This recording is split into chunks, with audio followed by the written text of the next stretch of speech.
Delve into the past with সংযুক্ত চ্যানেলে আরেকটা শর্ট ভিডিও, এবং বিষয়টা খুবই সেন্সিটিভ।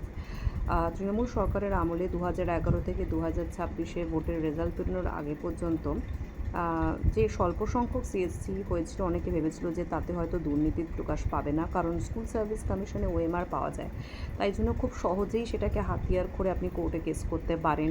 এছাড়া এত চাকরি দুর্নীতি বেরিয়ে গেল, কিন্তু কলেজ সার্ভিস কমিশনে যেহেতু ভিডিওগ্রাফি হয় না এবং প্রত্যেকে তাদের প্রফেসরসদের অবভিয়াসলি বদান্যতায় সেই চাকরিটা পায়, এবং অনেক সময় প্রফেসরসরা অত্যন্ত তীক্ষ্ণতার সঙ্গে যেই দেখেন যে তা সেখানে ধরা পড়ার চান্স রয়েছে, তাদেরকে হয়তো নবনির্মিত অন্যান্য বিশ্ববিদ্যালয়, যেমন সিধু কানু থেকে শুরু করে আরও বিশ্ববিদ্যালয় রয়েছে, কাজী নজরুল ইসলাম, সেখানে অত্যন্ত দক্ষতার সঙ্গে সরিয়ে দিয়েছিলেন। কিন্তু কি বলুন তো, একটা প্রবাদ রয়েছে যে মৌচাকে যখন আপনি ঢিলটা পড়বে তখন কিন্তু, বা একটা কানকে টানলে বাকি কানগুলোও বেরিয়ে পড়বে, ঠিক সেই অবস্থা হয়েছে এখন কলেজ সার্ভিস কমিশনে। প্রতিদিন পেপার হোক, জার্নাল হোক, আনন্দবাজার থেকে আজকাল থেকে বর্তমান হোক, এক একটা করে কলেজ সার্ভিস কমিশনের দুর্নীতি কিন্তু আমাদের প্রকাশে আসছে।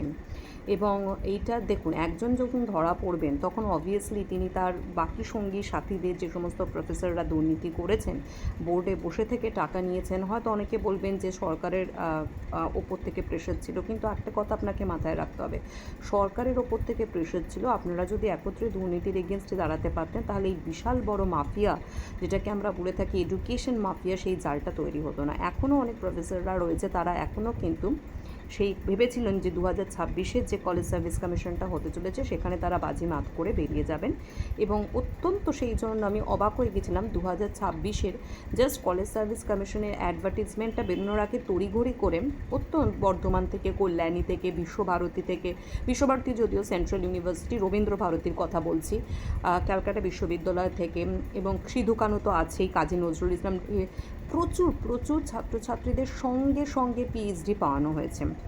পিএইচডি তাদেরকে করে দেওয়া হচ্ছে, তাদেরকে অ্যাওয়ার্ডেড করে দেওয়া হচ্ছে, কারণ তারা ভেবেছিল তারা এবারেও বাজিমাত করে বেরিয়ে যাবেন।